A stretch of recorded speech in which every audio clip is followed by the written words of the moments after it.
नमस्कार। राष्ट्रबोध की चुनावी परिक्रमा में आपका स्वागत है। मैं इस वक्त हूँ राजनांदगांव नगर निगम का वो इलाका जिसे बेहद संवेदनशील माना जाता है, जहां से डॉक्टर रमन सिंह लगातार चुनकर आते रहे, मुख्यमंत्री बनते रहे। इस वक्त मधुसूदन यादव भारतीय जनता पार्टी के प्रत्याशी हैं और कांग्रेस के निखिल द्विवेदी, इनके बीच आमने सामने की टक्कर है। और भारतीय जनता पार्टी के चुनाव प्रभारी अभिषेक सिंह, जो सांसद भी रहे हैं, डॉक्टर रमन सिंह के पुत्र हैं। विधानसभा पहले उन्होंने जीत दिलवाई जब वो प्रभारी थे, लोकसभा उन्होंने विजय दिलवाई जब वो प्रभारी थे, और अब एक बार फिर वो प्रभारी हैं।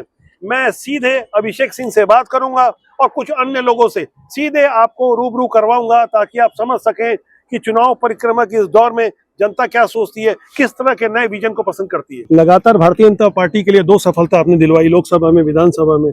अब आप निकाय चुनाव के प्रभारी हैं भारतीय जनता पार्टी के लिए। क्या महसूस कर रहे हैं, क्या नया कुछ देने की स्थिति में देख रहे हैं अपने आप को? विधानसभा हो या लोकसभा हो, जो सफलता मिली है वो हमारे कार्यकर्ताओं की मेहनत और पूरा श्रेय भारतीय जनता पार्टी के कार्यकर्ताओं का और राजनांदगांव की जनता का विश्वास भारतीय जनता पार्टी के ऊपर जो रहा उसको जाता है। और इस बार भी हम सबकी कोशिश यही है कि एक व्यवस्थित, संगठित और पूरी गंभीरता के साथ हर वार्ड पर जाकर चुनाव की तैयारियों को लेकर काम किया जाए। हमारे महापौर के प्रत्याशी आदरणीय मधुसूदन यादव जी की लोकप्रियता और उनका संपर्क राजनांदगांव से निरंतर रहा है। हमारे पार्षद के प्रत्याशी और हमारे बूथ के कार्यकर्ता हर वार्ड को जीतने में गंभीरता से लगे हैं। सभी वरिष्ठ एकजुट होकर भारतीय जनता पार्टी के पक्ष में काम कर रहे हैं। कुछ एक बड़ा विजन जिसे लेकर के आप जनता के बीच जा रहे हैं, प्रभारी के हैसियत से आप कैसे देख पा रहे हैं, जो कुछ एक बड़ा एक उम्मीद कर रहे हैं लोग, सरकार प्रदेश में भारतीय जनता पार्टी की इस वक्त? देखिए, सबसे बड़ी बात ये रही जी कि राजनांदगांव के हर वार्ड ने पिछले 5 साल में कांग्रेस की सरकार में अपने आप को ठगा हुआ महसूस किया। आप किसी भी वार्ड में जाइए, लोगों का मानना है कि पिछले 5 साल काम नहीं हुए। तो हम तो यही बात बोलने जा रहे हैं कि केंद्र में भाजपा की सरकार है, राज्य में भाजपा की सरकार है। महापौर के रूप में हमारे मधुसूदन यादव जी, और वार्ड के विकास के लिए बहुत जरूरी है कि हमारे पार्षद भाजपा के चुनकर आए, ताकि पिछले 5 साल के कांग्रेस के गड्ढे को भारतीय जनता पार्टी भर सके। तो अभिषेक सिंह सांसद रहे हैं, प्रभारी हैं इस वक्त। इसके पहले 2 बड़े चुनाव में इन्होंने सफलता दिलवाई। अब विजन भी क्लियर है, बातें भी स्पष्ट है। चुनाव बहुत नजदीक है, 11 फरवरी को अधिक से अधिक लोग मतदान करें। हम आम जनता के बीच लगातार ऐसी खबरों से आपको जोड़े रखेंगे जिसका सीधा सरोकार आप आएगा। अपन मधु भाई आएगा। और मैं वार्ड नंबर 21 से बोल रहा हूँ, Rajkumar Sahu, tent house, Amit tent house से। अच्छा, थोड़ा अलग मूड में लग रहे हो, थोड़ा सा ले लिए हम सर। जानना चाह रहे हैं क्या यहाँ ज्यादातर लोग शाम को ले ही लेते हैं क्या? जी सर, सब लेते हैं, सब लेते हैं ना सर, इसीलिए भट्टी बंद करवाना चाह रहे हैं। मधु भैया भैया एक बात बताइए, ये भट्टी बंद होना चाहिए सर। भट्टी अगर बंद हो जाएगी तो क्या दूर से आके नहीं पी लेंगे? नहीं सर, 5 किलोमीटर चल देंगे, वो अच्छा रहेगा। लेकिन रेवाड़ी में ना बदनाम होता है बच्चे लोग। हाँ, वो दुख। अच्छा, आप छोड़ेंगे कि नहीं छोड़ेंगे बताइए? आप छोड़ेंगे सर। नशा बुरी चीज है ना? बुरी चीज। आप बोलिए दर्शकों को कि नशा बुरी चीज है। बुरी चीज है सर। शराब नहीं पीना चाहिए। शराब नहीं पीना चाहिए, गंदा चीज है। 5 किलोमीटर चले जाओ। चीज जरूर है, मगर गवर्नमेंट तो इस चीज को प्रोटेक्ट कर रहे हैं ना। अच्छा, तो देखो, जिसके पास हम अगर समस्या लेके जाते हैं, उन लोग क्या बोलते हैं कि नहीं, हम जो अभी फंड मिल रहा है ना लेडीज लोग को, 1000 रुपया देते हैं। ये चीज खुद यहाँ का SDM साहब ने बोल दिया। क्या बोल दिया? कि 1000 रुपया पर लेडीज को मिल रहा है। क्या नाम है आपका? रवि कुमार साहू। अच्छा, क्या बोला उन्होंने कि 1000 रुपए मिल रहा है, तो उससे 1000 रुपए किस लिए दे रहे हैं आप लोग को, ऐसे करके। तो ये जो भट्टी खुला है, इसके मामले में डॉक्टर रमन साहब को भी अपन आवेदन किए थे। तो आम लोग समझते हैं कि भट्टी नहीं खुलनी चाहिए, मगर ये जो चीज है ना, पूरा राजनीतिक है। राजनीतिक चीज। तो राजनीति भी लोग आपको दिखा, बोलिए। इसमें हमारे वार्ड का जो पार्षद है, इसमें कोई आपत्ति नहीं है करके। इसमें 2 बार हो चुका है। मैं आपको एक चीज दिखा रहा हूँ। अच्छा, तो उसने ऐसा लिख करके दिया है, कोई आपत्ति नहीं है करके, वार्ड का पार्षद। चलिए, तो आम लोगों का दर्द है, हम आपसे साझा कर रहे हैं, समझने की कोशिश कर रहे हैं। सिस्टम में बैठे हुए लोग इस वीडियो को देख रहे हैं, तो दिल से जनता की आवाज को समझें कि शराब भट्टी और शराब लोग बंद करवाना चाहते हैं। मगर इस टाइम जो है हमारे जो अभी आदरणीय मधुसूदन यादव आके धरना प्रदर्शन जो जहाँ हुआ था वहाँ पे बोले हैं कि अगर भट्टी अगर नहीं बंद हुआ, धरना प्रदर्शन हुआ था भैया, आप जानते हो, हाँ। आप प्रेस वाला आदमी हो, हाँ। वहाँ पे अराजपुर के पास में धरना प्रदर्शन हुआ था, धरना प्रदर्शन हाँ। आप भी आए थे। तो आप भी लेते हो नियमित से? हाँ, लिमिट मैं भी लेता हूँ। लिमिट से? मैं आदिवासी आदमी हूँ जी। हाँ। मैं लेता हूँ, मैं लेता हूँ मैं। तो ऐसा कुछ है कि आदिवासी है तो लेंगे ही रोज? नहीं, उसके बगैर भी तो रह सकते हैं ना? नहीं, सप्ताह में अपन कमाते हैं, मजदूरी करते हैं अपन, सब एक बार लेते हैं अपन, हफ्ता में एक बार लेते हैं। हाँ। चलिए, आपको बंद कराना है। जी, छत्तीसगढ़ की संस्कृति को किसी ने सबसे नुकसान पहुंचाया तो वह है शराब और नशा। और ये कुछ पत्र दिखा रहे हैं, तो ये पूर्व पार्षद का कोई पत्र दिखा रहे हैं जो पार्षद ने एनओसी दिया था कि दारू भट्टी बंद आपत्ति नहीं है, रेवाड़ी वार्ड वाले को कोई आपत्ति नहीं है, रेवाड़ी वार्ड से। तो मगर ये दिल की आवाज दिल से साझा कर रहे हैं। अक्सर हम अपने राजनीतिक विश्लेषण में कहा करते हैं कि अच्छे लोग को राजनीति में आना चाहिए। इस वक्त मैं राजनांदगांव के हेमू कलानी वार्ड में हूँ, जहाँ सिंधी समाज के प्रमुख आवतराम तेजवानी जी, आप समाज के सलाहकार हैं। इस वार्ड में करीब 2900 वोटर हैं और उसमें 1800 सिंधी समाज के वोटर हैं और सिंधी समाज के एक प्रतिनिधि को आम राय से खड़ा किया गया है, राजा माखीजा जी को। आप क्या देख करके कैंडिडेट को चयन करते हैं? ये अच्छे लोग बहुत अच्छा है, यानी कि राजनीति में भी इसका जो दखल है और अच्छा है, यानी कि कार्य करता है। कई वर्षों से ये राजनीति में और भाजपा से लगा हुआ है और पार्टी के प्रमुख यानी कि पदों पर रहा है और इसकी राजनीति में काफी पकड़ है।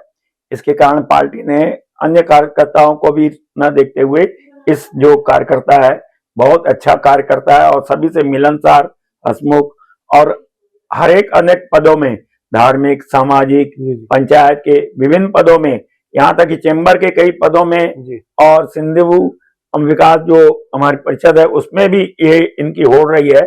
कुल मिला के एक मजबूत सामाजिक पृष्ठभूमि और साफ सुथरा चरित्र देख करके समाज ने एक राय होकर के राजा माखीजा को अपना प्रत्याशी भारतीय जनता पार्टी से बनवाया है।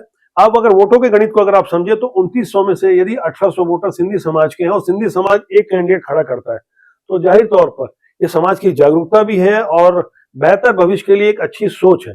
मूक बधिरों के लिए काम करने वाली संस्था अभिलाषा के अलावा lions club, chamber of commerce, Sindhi समाज जैसी करीब 15 संस्थाओं के सदस्य और एक साफ सुथरी छवि, ऐसे कैंडिडेट हैं भारतीय जनता पार्टी के राजा माखीजा। और राजा माखीजा जी, आप राजनीति में पहली बार कोई चुनाव लड़ रहे हैं, आप कैसा महसूस कर रहे हैं और क्या सोच करके आप यहाँ पदार्पण कर रहे हैं कि आप कुछ बेहतर कर पाएंगे समाज के लिए? पूरी समाज मिलके और हमारे एक आदरणीय सुरेश जुलानी जी हैं जी।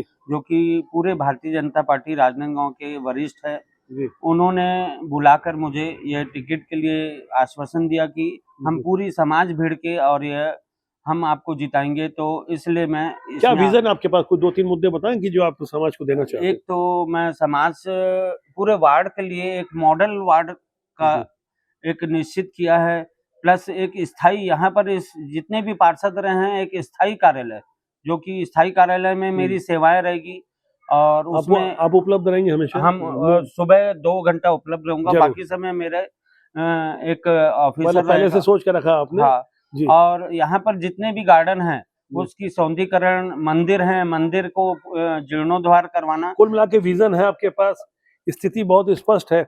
ऐसे ही अगर कैंडिडेट आते रहे, राजनीति को अच्छा बनाते रहे, हमारा कहना है कि राजनीति पहले से ही अच्छी है लेकिन उसमें लोग अच्छे या बुरे रहते हैं। इस उदाहरण के साथ मैं आगे कुछ जनता से भी राय लूंगा और समझने की कोशिश करेंगे कि राजनीति क्यों अच्छी है और लोग वहाँ कैसे अच्छे या बुरे आते जाते रहते हैं। तीसरी बार महापौर बनने जा रहे हैं आप, 2 बार महापौर रह चुके हैं, तो 2 बार रह चुका हूँ, तीसरी बार के लिए तो आशीर्वाद निकले जी के लिए निकला हूँ। क्या महसूस कर रहे हैं अब तीसरी बार? जनता का स्नेह है, जनता का प्रेम है, मुझे लगता है कि परिणाम अच्छा ही आएगा।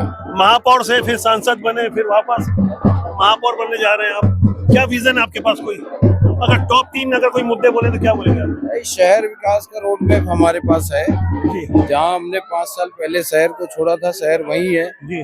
उससे जो नई समस्याएं पैदा हुई है जी, और उसके अलावा जो आवश्यकताएं हैं अलग अलग वार्डों की जी, वो सारी चीजें चाहे जी। वो वाटर सप्लाई स्कीम हो, जी जिसमें 80% एरिया हमने कवर कर लिया है, जी लेकिन 20% बाकी है। उसके लिए हम योजना लेकर के आएंगे, ट्रैफिक व्यवस्था को ठीक करने के लिए लेकर के आएंगे। जी। और अच्छा, ये सभी सभी क्षेत्र में काम करेंगे। कोई एक बड़ा प्रोजेक्ट भारतीय जनता पार्टी की सरकार है तो ऐसा कुछ मांग के चल रहे हो कि राजनांदगांव में आने वाली इसको पीढ़ियां याद करें, एक मिसाल दी जा सके? आपका जहाँ तक अनुभव रहा है तो आप क्या देख पा रहे हैं, एक जो बहुत बड़ी आवश्यकता है इसको होना चाहिए? कुछ बहुत बड़े प्रोजेक्ट के रूप में नगर निगम नहीं कर सकता, लेकिन नगर निगम के उत्तरदायित्व में जो चीजें होती है वो चीजें आने वाले 4 साल में हम उसको समाप्त करेंगे सरकार की मदद से। जी। तो मधुसूदन यादव जमीन से जुड़े हुए जन नेता रहे हैं, तो एक अच्छी छवि के साथ आम जनता के बीच जा रहे हैं। लगातार ऐसी ही कुछ अन्य तस्वीरों को हम ग्राउंड जीरो से आके समझने की कोशिश करेंगे। राजनांदगांव में हम शुरू से जानते हैं संस्कार धानी है। यहाँ पर जो लोग रहते हैं वो एक अच्छा व्यक्ति, अच्छा नागरिक, अच्छा नेता को ही चुनते हैं। अभी जैसे अपन वर्तमान में देखेंगे तो श्री मधुसूदन यादव जी हैं, वो भाजपा से, भारतीय जनता पार्टी से हैं। और कांग्रेस से निखिल द्विवेदी जी। एक कांग्रेस। बहुत अच्छी बात आपने कही कि अच्छे लोगों को आना चाहिए राजनीति में, ये हम अक्सर अपने विश्लेषण में कहते हैं। क्या नाम है आपका भाई साहब? मनोज निर्वाणी। बहुत इंटरेस्टिंग बात कर रहे हैं, बहुत अच्छी बात बोली आपने। ये मुझे बताइए कि माहौल किसका लग रहा है यहाँ पे? माहौल तो अब ऐसा है कि जो सुख दुख का साथी है, अभी से नहीं, हम 300 साल से देख रहे हैं कि राजनांदगांव में भारतीय जनता पार्टी ने जैसे मधुसूदन यादव जी को उतारा है, वो शुरू से ही सुख दुख में रहे, लोगों के काम में रहे। तो कुल मिला के उनके पक्ष में माहौल, आप ये कहना चाह रहे हैं? हाँ, वातावरण तो ऐसा दिख रहा है वो कि सांसद थे, अब वापस से महापौर बने, ऐसा नहीं लग रहा आपको कि राजनीति में तो कोई डिमोशन जैसा हो रहा है? वो सांसद थे या महापौर थे या महापौर हैं या सांसद नहीं है, ये मैटर नहीं रखता, लेकिन उनका जो जनता से, पब्लिक से जो जुड़ाव है वो बहुत अच्छा है। वो जनता ऐसा नहीं सोचती कि सांसद रहे या महापौर रहे? हाँ, जनता तो चाहती कि अच्छे से अच्छा बने, लेकिन अभी जो वो उनका जो सहयोग रहता है, चाहे कोई भी आए, उनके दरवाजे में एक दुकान सब सामान जैसी स्थिति रहती है। क्या बात है, क्या बात है। नेता ऐसा ही होना चाहिए। इन्होंने अपनी राय दी, अब आगे हम कुछ और लोगों से बात करेंगे। कौन बढ़िया प्रत्याशी हो सकता है, मधुसूदन यादव या निखिल द्विवेदी? दोनों में किसको देखते हैं? देखिए, अब दोनों में जो शायद ये निखिल द्विवेदी तो एक नई चेहरा है, आपको तो मालूम होगा कांग्रेस का, और ये पुराने लोग चीज है, लेकिन अब दोनों में जो कंपटीशन तो है, ऐसा कोई नहीं कि वन साइडेड बात है। कंपटीशन अब जनता किधर करेगी वो तो उसकी बात। चलते चलते संस्कारधानी राजनांदगांव से सुरेश दुलानी एक पुराने राजनेता रहे और भारतीय जनता पार्टी जुड़े रहे, अच्छी राजनीति के लिए जाने जाते हैं, व्यवसायी हैं। नए दौर में अच्छे लोग राजनीति में आए, इस बारे में हम उनसे कुछ राय जानना चाहेंगे। आप कैसा महसूस कर पा रहे हैं कि यहाँ कुछ नए लोग इसको प्रोफेशन बना के कराएं, अच्छे लोग? नए लोग जितने राजनीति में आएंगे उतनी ही राजनीति की शुद्धता बढ़ेगी। पुराने जो लोग, एक पीढ़ी थी, वो पीढ़ी लगभग जाने के कगार पे है। अब जो नई पीढ़ी है उसमें कई पढ़े लिखे लोग आते हैं, कई समझदार लोग आते हैं। राजनांदगांव में एक कलेक्टर स्तर के शेंकी बग्गा हैं, उन्होंने आरईएस से रिजाइन करके अभी पार्षद का चुनाव लड़ रहे हैं, और जितने चुनाव लड़ रहे हैं उसमें सबसे ज्यादा पढ़े लिखे वो हैं। तो ऐसा नहीं है कि राजनीति अछूत है, राजनीति सबके लिए है, और राजनीति जितनी शुद्ध होगी, जितनी अच्छी होगी, उतना देश का विकास होगा, युवाओं का विकास होगा, सबका विकास होगा। अपनी पीढ़ी में आप देखा करते थे जिस तरह की राजनीति होती थी, और अभी जो नए लोग आ रहे हैं, कितना अंतर महसूस कर पा रहे हो? काफी अंतर है। पुरानी पीढ़ी में एक पुरानी परिपाटी चलती आ रही थी राजनीति की, उस हिसाब से काम होता था। नई पीढ़ी, आजकल सोशल मीडिया का जमाना है, नई पीढ़ी सोशल मीडिया से ज्यादा प्रेरित है आजकल। आप ये कहना चाह रहे हैं कि ग्राउंड पे कम दिखते हैं लोग जी। सोशल मीडिया में? लोग पहले घूमा करते थे, पहले तो टेलीफोन भी बहुत लिमिटेड हुआ करते थे, तो डोर टू डोर संपर्क होता था जी। तो ये आप देख रहे हैं कुछ वर्चुअल लाइफ का फर्क पड़ रहा है, कुछ बहुत रिश्तों में कुछ नकलीपन आ गया है। बहुत ज्यादा जी, बहुत ज्यादा है। आज की तारीख में अगर आप देखें तो सोशल मीडिया और आपका यूट्यूब और वो फेसबुक, इसमें आदमियों का ध्यान ज्यादा रहता है, सारे दिन उसी में लगे रहते हैं। घरों में भी आप जाइए तो आम बच्चियां, महिलाएं, उनका सारे दिन ध्यान इसी में रहता है, रील देख रहे हैं, ये कर रहे हैं, वो कर रहे हैं। और पुरानी जो पीढ़ी थी वो किसी के घर चली गई, किसी के यहाँ बैठ के चाय पी लिए, किसी से संवाद कर लिए, कहीं दौरा कर लिए, नई पीढ़ी को इतना इन सब कामों में नहीं है। तो फायदा। रिश्तों का जो नकलीपन आया उसका असर राजनीति में भी देखने को मिला। हम राजनीति के बारे में जो अक्सर कहा करते हैं कि अच्छे लोग आए, देश और समाज का भला करें। आगे कुछ और हम लोगों से राय जानने की कोशिश करें। राजनांदगांव का वार्ड नंबर 23 एक सैलून की दुकान है। ये बताइए मुझे, युवाओं को राजनीति में आना चाहिए कि नहीं? जी बिल्कुल आना चाहिए। अच्छे लोगों को राजनीति में आना चाहिए। हाँ। ये बताइए, दो मुख्य प्रतिद्वंदी यहाँ सामने दिख रहे हैं, मधुसूदन यादव भाजपा से और निखिल द्विवेदी हैं कांग्रेस से। किसका माहौल आपको लग रहा है यहाँ पे? अच्छा, अब चुनाव को कम समय रह गया। भाजपा वाले हैं तो उन्हीं को सपोर्ट करते हैं। अच्छा, मधुसूदन यादव जी का माहौल अच्छा आपको लगा? हाँ जी। ठीक है, ये आपकी अपनी विचारधारा है। भाई साहब, आप बताएंगे कि किसका माहौल लग रहा है यहाँ पे? जीतेगा तो मधुसूदन यादव ही जीतेगा और यहाँ से भी भाजपा का प्रत्याशी जीतेगा, ये तय है। अच्छा, क्या आप एक विजन देख पा रहे हैं? आप राजनांदगांव के पुराने निवासी हैं जी, कि यहाँ पे क्या एक बड़ी चीज होनी चाहिए जो अभी तक हुई नहीं है? क्या उम्मीद करते हैं कि कुछ नया होना चाहिए यहाँ जैसे? कुछ नया हो तो देखा जाए, बाकी तो सब कुछ हो ही चुका है यहाँ। जी, आपको यहाँ पे अच्छा विकास को लेके कोई अच्छा, पहले जो 5 साल यहाँ कांग्रेस के महापौर रहे, आपको क्या लगा? उनका कार्यकाल कैसा लगा आपको? उनका कार्यकाल सामान्य रहा, ऐसा कोई विशेष बहुत बात ज्यादा नहीं चर्चा रही। कुछ नहीं। मतलब ऐसा उन्होंने कुछ विशेष ऐसा कुछ नहीं किया है कि जिसके लिए चर्चा की जाए। तो ये विविध राय आ रही है, लोग समझ रहे हैं, वोटों की कीमत को समझते हैं। भाई साहब, आप बताएं किसका माहौल लग रहा है यहाँ पे? बीजेपी। देखिए, यहाँ 3 लोग हैं, तीनों ने बीजेपी कहा। हम रैंडम लोगों से पूछ रहे हैं, समझने की कोशिश कर रहे हैं क्या होना चाहिए राजनीति में युवाओं के लिए। क्या आप देखते, कुछ कैरियर होना चाहिए कि नहीं? नहीं, मेरे को तो नहीं लगता कुछ करियर है। अच्छा, मतलब बुरे लोग ही राजनीति में आते हैं? हाँ बिल्कुल, अच्छे लोग नहीं आते? नहीं, सिस्टम बहुत करप्ट है इंडिया का। तो आप ये अपील नहीं कर सकते कि अच्छे लोगों को आना चाहिए राजनीति में? नहीं, पहले सिस्टम बदलना चाहिए, कॉन्स्टिट्यूशन में चेंज होना चाहिए, उसके बाद युवाओं को आना चाहिए। चलिए, एक राय है इनकी। आम लोग सोचते हैं कि कुछ बदलाव होना चाहिए, अच्छे लोगों को मौका तभी मिलेगा। ये सब, क्या नाम है आपका? लोकेश साहू। लोकेश जी, यहाँ क्या लग रहा है माहौल? किसका लग रहा है यहाँ पे? कांग्रेस भाजपा किसका लग रहा है? भाजपा का लग रहा है। भाजपा का लग रहा है। हाँ। तो क्या देख पा रहे हैं? पहले कांग्रेस के 5 साल यहाँ महापौर रहे, कुछ काम किए कि नहीं ठीक ठाक? वो भाजपा किया है जी, कांग्रेस का तो नहीं पता। कुछ गरीबों के लिए अच्छा किया कि नहीं? हाँ। किसने? कांग्रेस ने कि भाजपा? भाजपा। अच्छा, भाजपा के लिए बोले आ रहे लगातार। बस संस्कारधानी अच्छे काम करें, वही उसी को मत देना चाहिए। किसका जोर लग रहा है आपको यहाँ पे, भाजपा की कांग्रेस का? लग तो रहा है भाजपा का लग रहा है। लग रहा है जी। क्यों ऐसा लग रहा है? 5 साल कांग्रेस की? भाई आदमी जो है ना, कार्यकर्ता अच्छा आदमी है। अच्छा, जो खड़े हुए हैं, ये खड़े हैं, अच्छे कैंडिडेट है। कैंडिडेट है। हाँ, भारतीय जनता पार्टी से कौन खड़ा हो पता है आपको? राजा माखीजा। नहीं, ये तो इस वार्ड की बात कर रहे हैं। हाँ। वैसे महापौर में तो आपका ये मधुसूदन यादव। और कांग्रेस से उसको मैं नाम नहीं पता, क्योंकि इनकी रुचि ही नहीं है जानने की। ये बुजुर्ग हैं, कई बसंत देखे, कई मौसम बदलते देखे, दिल की बात दिल से करते हैं। राजनांदगांव के लालबाग से आप बताएं भाई साहब कि यहाँ माहौल किसका लग रहा है आपको? माहौल तो एक तरफा ही बीजेपी का है। एक तरफा बीजेपी का है। ये हमने बहुत कोशिश की, रैंडम लोगों से बात कर रहे हैं। आप मौजूदा दौर की राजनीति को कैसे देख पा रहे हैं कि क्या अच्छे लोग इसमें जुड़ पा रहे हैं? ऐसा लगता है कि देखिए, निश्चित रूप से जैसा कि हर कोई जान रहा है कि राजनीति में लोग क्यों आ रहे हैं, अपनी लालसा से, अपने स्वार्थ से। लेकिन हमें चाहिए कि राजनीति में ऐसे लोग हों जो जनता की सेवा करें, विकास के प्रति ध्यान दें। पिछले जब से नरेंद्र मोदी की सरकार केंद्र में आई है और काफी बदलाव देश में हुआ है। काफी इंटरेस्टिंग बात कर रहे हैं जी। और ये बहुत काफी इन्होंने गहरी बात कही। अच्छे लोग राजनीति में आए और जैसे नरेंद्र मोदी जी ने कहा था कि हम हर साल युवाओं को जोड़ेंगे, नए लोगों को जोड़ेंगे जी। तो ऐसे अच्छे लोग राजनीति में क्या व्यवसाय करते हैं? क्या नाम है आपका? जी, मेरा नाम है योगेश तोतवानी योगी। मेरा सेकेंड हैंड गाड़ियों का खरीदी बिक्री का काम है। राजनांदगांव में दिन के उजाले से कुछ अंधेरा हो गया और ये नया उजाला होगा 11 फरवरी को जब आप मतदान करेंगे।